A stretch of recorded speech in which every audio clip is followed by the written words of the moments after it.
दिल्ली में साधु संतों का बड़ा हुजूम, निशाने पर प्रधानमंत्री आवास और मुद्दा है भगवान राम के नाम पर मिले चढ़ावे की कथित चोरी। आखिर ऐसा क्या हुआ कि संत समाज को सड़क पर उतरना पड़ा? क्या अयोध्या के राम मंदिर में चढ़ावे में हुई कथित चोरी अब दिल्ली की सियासत तक पहुंच गई है? और क्या अब साधु संत सीधे प्रधानमंत्री से जवाब मांगने निकल पड़े हैं? नमस्कार, मैं हूं आपके साथ उन्नति कोडेल और आप देख रहे हैं पीआर।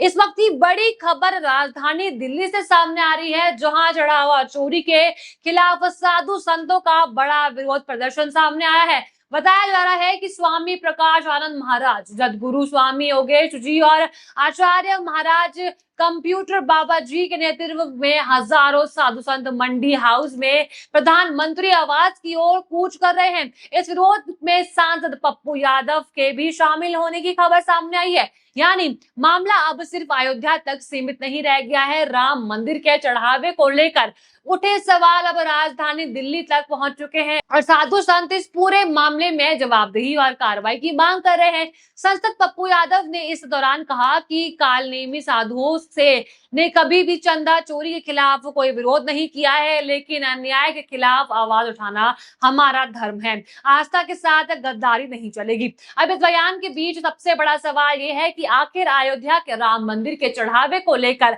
ऐसा क्या मामला सामने आया जिसने देश भर में राजनीतिक और धार्मिक बहस छेड़ दी। दरअसल देखिए दोस्तों, अयोध्या स्थित श्री राम जन्मभूमि मंदिर में श्रद्धालुओं की ओर से चढ़ाए गए दान और चढ़ावे में कथित गड़बड़ी का मामला सामने आया है। जांच आगे बढ़ी तो मामला सिर्फ एक दो घटनाओं तक सीमित नजर आया। पुलिस और एसआईटी की जांच में कई लोगों की भूमिका सामने आई और इसके बाद गिरफ्तारियों का सिलसिला शुरू हुआ। अब तक इस मामले में 8 आरोपी को गिरफ्तार किया जा चुका है। इनमें अविनाश शुक्ला, अनुकूल मिश्रा, लवकुश मिश्रा, मनीष यादव, करुणेश पांडे, राम शंकर मिश्रा, सुभाष श्रीवास्तव और राम शंकर यादव उर्फ टिन्नू के नाम सामने आए हैं। जांच के दौरान पुलिस ने आरोपियों की निशानदेही पर नकदी, आभूषण, कागजात और 3 वाहन भी बरामद किए हैं। यानी जांच एजेंसियों के सामने अब सवाल सिर्फ चोरी की रकम का नहीं है, बल्कि ये पता लगाने का है कि कथित तौर पर ये पैसा कहां गया, किस किस तक पहुंचा और पूरे मामले में कौन कौन से लोग शामिल थे। अब यहाँ कहानी का सबसे अहम हिस्सा शुरू होता है। जांच के दौरान पुलिस ने आरोपियों के मोबाइल फोन, चैट और कॉल डिटेल को भी खंगाला है। रिपोर्टरों के मुताबिक पूछताछ के दौरान पैसे को शेयर बाजार में लगाने और ब्याज पर देने से बातें भी सामने आई है। हालांकि इन दावों का सत्यापन जांच एजेंसियों द्वारा किया जा रहा है। यानी जांच अब सिर्फ मंदिर परिसर में कथित चोरी तक सीमित नहीं है। जांच एजेंसियां कथित कदम के पूरे नेटवर्क और इसके इस्तेमाल का पता लगाने की कोशिश कर रही है। इसी बीच मामले में एक और बड़ा घटनाक्रम सामने आया। टिन्नू यादव और उसके भतीजे मनीष यादव को पुलिस ने पूछताछ के लिए रिमांड पर लिया। अदालत ने दोनों को 39 घंटे की पुलिस रिमांड मंजूरी की थी। जांच एजेंसियों को उम्मीद थी कि पूछताछ से जो मामला है से जुड़े कई और पहलू का पता चल सकता है। अब सवाल यहाँ पर यह उठता है कि कथित चोरी आखिर कैसे होती है। जांच से जुड़े मीडिया रिपोर्टरों ने दावा किया कि चढ़ावे की गिनती के दौरान पैसे निकालकर उन्हें कपड़ों, जेबों और जूतों में छिपाकर बाहर ले जाने का तरीका अपनाया जाता था। कुछ रिपोर्टर्स ये भी दावा कर रहे हैं कि कथित चोरी एक बार नहीं बल्कि कई बार मौकों पर होती है। यही वजह है कि इस मामले को लेकर जांच का दायरा लगातार बढ़ता गया। इसके बाद पुलिस ने सभी आरोपियों के ठिकानों पर भी छापेमारी की। रिपोर्टरों के मुताबिक इन कार्रवाई में नकदी, दस्तावेज और जरूरी संपत्तियों से जुड़े रिकॉर्ड की जांच भी की गई है। एक रिपोर्ट में बताया गया कि पुलिस ने आरोपियों से ये कहा कि करीब 79,85,000 रुपए बरामद किए गए हैं। वहीं जांच में संपत्ति और बैंक खातों से जुड़ी जानकारी भी खंगाली जा रही है। यानी अब जांच का एक बड़ा सवाल है, कथित तौर पर गायब हुई पूरी रकम आखिर कितनी है। यही सवाल इस पूरे मामले को सबसे ज्यादा संवेदनशील बना रहा है, क्योंकि अलग अलग राजनीतिक नेताओं और विपक्षी दलों की ओर से रकम को लेकर अलग अलग दावे किए गए हैं।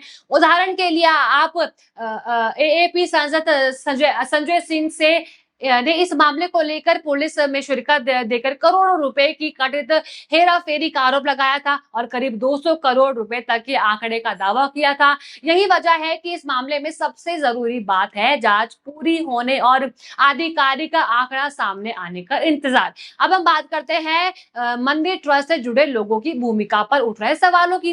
देखिए, मामले को लेकर राजनीतिक आरोप प्रत्यारोप तेज हुए हैं। विपक्ष की ओर से मंदिर ट्रस्ट के वरिष्ठ पदाधिकारी की जवाबदेही पर सवाल उठाए गए हैं, तो दूसरी ही तरफ ट्रस्ट से जुड़े लोगों की ओर से भी अपनी अपनी सफाई सामने आई है। श्री राम जन्मभूमि तीर्थ क्षेत्र के पूर्व महासचिव संपत राय ने जुलाई में कहा था कि वे एसआईटी की अंतिम रिपोर्ट आने के बाद अपने ऊपर लगाए गए आरोपों का जवाब भी देंगे। वहीं मंदिर ट्रस्ट के अध्यक्ष महेंद्र नृत्य गोपाल दास ने चढ़ावा चोरी के दोषियों के खिलाफ कड़ी सजा की मांग की थी। यानी एक बात यहां पर साफ हो चुकी है कि मंदिर के चढ़ावे में कथित चोरी को लेकर सिर्फ राजनीतिक दल ही नहीं बल्कि संत समाज के भीतर भी नाराजगी है और अब इसी नाराजगी का एक नया राजनीतिक चेहरा दिल्ली में दिखाई देने की बात कही जा रही है। साधु संत का ये समूह मंडी हाउस से प्रधानमंत्री आवास के घेराव के लिए आगे बढ़ रहा है। उनकी मांग का केंद्र यही है कि भगवान राम के नाम पर श्रद्धालुओं ने जो चढ़ावा दिया है उसकी कथित चोरी या गड़बड़ी में जो भी दोषी है उनके खिलाफ सख्त कार्रवाई होनी चाहिए। यानी इस विरोध का जो मूल मुद्दा है आस्था का पैसा, मंदिर का चढ़ावा और उसकी पारदर्शिता है। और यही वजह है कि ये मामला अब सिर्फ कानून व्यवस्था या फिर आर्थिक अपराध का मामला नहीं रह चुका है। ये मामला धार्मिक आस्था, मंदिर प्रशासन, पारदर्शिता और राजनीतिक जवाबदेही, इन चारों सवालों को एक साथ खड़ा कर रहा है। लेकिन यहाँ एक बात समझना भी जरूरी है कि जांच अभी पूरी तरह से खत्म नहीं हुई है। 8 आरोपी गिरफ्तार है और न्यायिक प्रक्रिया जारी है। 28 जुलाई की रिपोर्ट के मुताबिक सभी 8 आरोपियों की न्यायिक हिरासत 10 अगस्त तक बढ़ा दी गई थी। उनके अलग अलग चरणों से पुलिस रिमांड के दौरान पूछताछ की जा चुकी थी और उनकी निशानदेही पर नकदी, आभूषण तथा वाहन बरामद होने की बात सामने आई थी। यानी आज की तारीख में भी सबसे बड़ा सवाल यही है कि कथित चढ़ावा चोरी का पूरा सच क्या है, कितनी रकम गायब हुई, कितने लोग इसमें शामिल है, क्या चोरी सिर्फ कुछ कर्मचारी तक सीमित थी या इसके पीछे कोई और बड़ा नेटवर्क भी छिपा हुआ है, और क्या जांच में सामने आए सभी आरोप अदालत में भी साबित होंगे। इन सवालों का अंतिम जवाब जांच और न्यायिक प्रक्रिया पूरी होने के बाद ही सामने आएगा। लेकिन फिलहाल दिल्ली में साधु संतों के इस विरोध ने मामले को एक बार फिर देश की सुर्खियों में ला दिया है। सांसद पप्पू यादव के बयान ने भी इसे राजनीतिक रंग दे दिया है। उन्होंने साफ शब्दों में कहा कि अन्याय के खिलाफ आवाज उठाना धर्म है और आस्था के साथ गद्दारी नहीं चलेगी।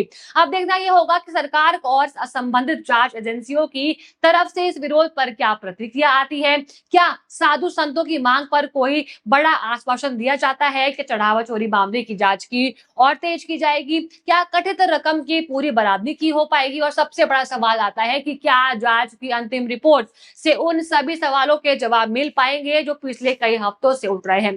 फिलहाल तस्वीर यही है कि अयोध्या से शुरू हुआ चढ़ावा चोरी का विवाद अब दिल्ली तक पहुंच चुका है। आपको क्या लगता है, आपके इस पूरे विषय में क्या राय है, हमें कमेंट बॉक्स में बताएगा। और अगर आपको वीडियो अच्छी लगी हो तो लाइक करें, शेयर करें और बने रहिए पीआरबी के साथ। धन्यवाद।